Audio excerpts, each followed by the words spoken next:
Well, we started picking a few blueberries and the birds found them. My son was down here the other day. I put my son up and he said they were jumping all in them, and I told him I had an owl in here somewhere if he could find it. And it looks like he's gone over town and bought a couple owls and stuck them on poles. They work as long as you move them around a little bit.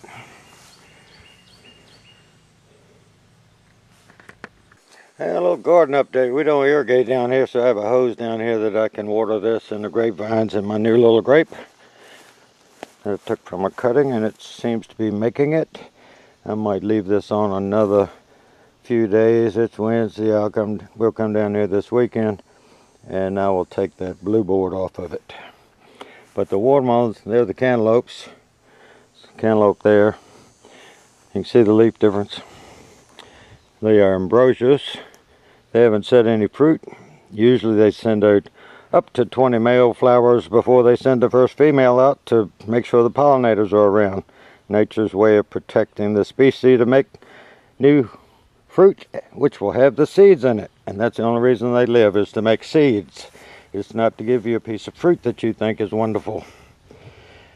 And these are all the watermelons. They grow exponentially at this point. I pulled these. You can see how some of these are sort of run to the outside. Well, I pulled them over with my little hoe that I cut down as a little plow blade, and I can just pick them up and gingerly move them around. And when I left here Sunday evening, there was open spaces between all of these. That's how fast they grow.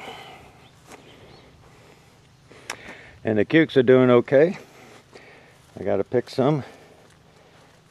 People getting tired of us asking them if they want more cucumbers. My bride took another bag to work with her today. The tomatoes are doing pretty good.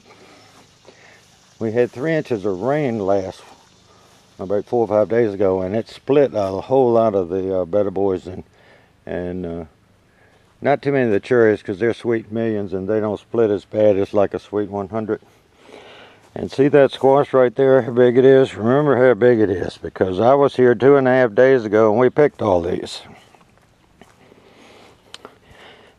And you'll notice the okra is slowly growing, but I mean slowly.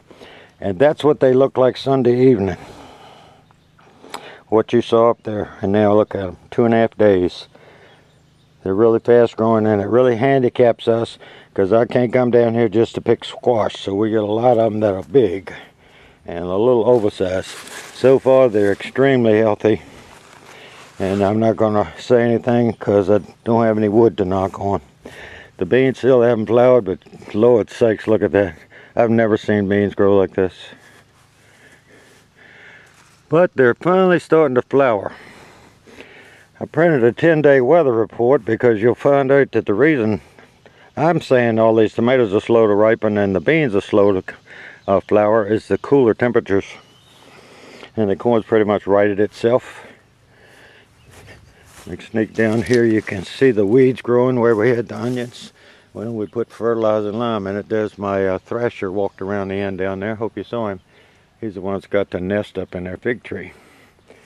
But I'll show you a weather report, 10-day forecast, and it'll explain why your tomatoes might not be ripening like they should. They seem to be doing okay. Now that is a serious better boy. Well, better boy, that's a big tomato.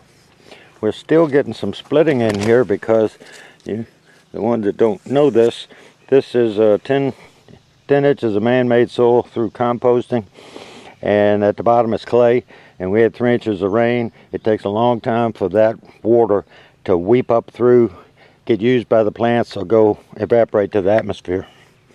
But we have right many better boys in here to pick today, and we picked them all 2.5 days ago. And the 4th of July's have a lot to pick. Squeeze through the plants here. And our sweet million cherry tomatoes have quite a number to pick. They've been really great, extra sweet this year. And that's some nice size. This is my plant's going to make so many tomatoes. Look at the size of those things. See my finger? They're pretty good size. I mean, that one right now has got probably 35, 40 on it to pick. And see, the pollinators are starting to set all these flowers. That's why you get so many of them. And the peppers all have peppers on them, but my bride likes them red. We don't get as many, but she gets her red peppers.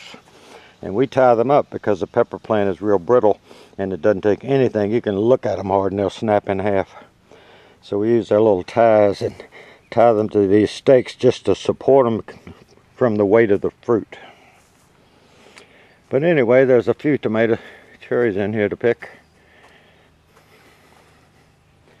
Now the people where my wife works never tire of these cherry tomatoes. Here's a little better boy that we thought was a cherry. And it's finally got one to pick on it. We had a lot of cat facing and scars, and we had some splits from all that rain. But now they're starting to be looking sort of like a pretty tomato. One you wouldn't mind giving somebody. And that's about it, folks. Fig tree's doing the same. Not much new growth. I think it's done all it's going to do, and I'll probably start whacking on it before long. And the pigs are, we were eating them they should be ready to eat about now, so that shows you what a bad cold winter will do. I don't know what's wrong with my watch, but I'm saying it's Wednesday the 5th, and I did this morning, and it's the 6th. But here's a 10-day forecast for our area. And today is 90 and 66, and then look at the cooler temperatures, especially the evening nighttime temperatures. And Saturday this weekend, if it holds, I do this sometimes just to look at how much changes they can make in just 2 or 3 days. But they're calling for rain Saturday, Sunday, a high of 77 and lows in the mid 60s. You notice that it's all 60s for lows. Well, it should be in the 70s. This is August, folks. End of July and August are the hottest months here in Virginia. And that's why I don't think the tomatoes are ripening like they should, and the beans haven't flowered yet. You can tell my footprints over the weekend after that 3 inches of rain, how soft this soil got. I had a watermelon growing up here. It's hard to see them when they're really small. You generally see that? That's really small. I saw one that big several days ago, and if I could find it in here, you would see it, and it would be a lot bigger. And normally you don't see them until they get quite large, but it has set a watermelon. 80 days. 80 days, 6 days. On the right ideal conditions. Today's Wednesday, August the 6th, and this is what I picked.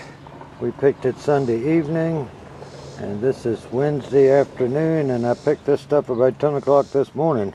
No, about 11 this morning. So it's about 2.5 days worth. And I don't know, it looks like about a dozen better boys. And this is what you get when you get too much rain, a little bit of cracking.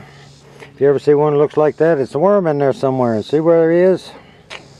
He went in, did his damage, and more than likely left, which made the tomato rot. And there are 4th of Julys. There are a few 4th of Julys that split. Here's the Sweet Millions, 4 bags. Each one has over 100 in it. And the Sweet Millions, I had like 5 that had split. That's why they're so much better than Sweet 100s. And I did get some squash that were smaller size, even though these we can still use. But they were 2 little ones on it Sunday evening, and see how big they can get from, well, not bigger than that. They can be small, well, like that. They can go from that and that in 2 days. And these are market moors, and we are getting a few divas, and it's best to pick those a little early because if they stay on longer, they get bitter. A lot of cukes do that way. Plus, the longer you leave them on there, the more seeds you get. And they're my calypsos. Now you know why I like growing calypsos. See how many I got?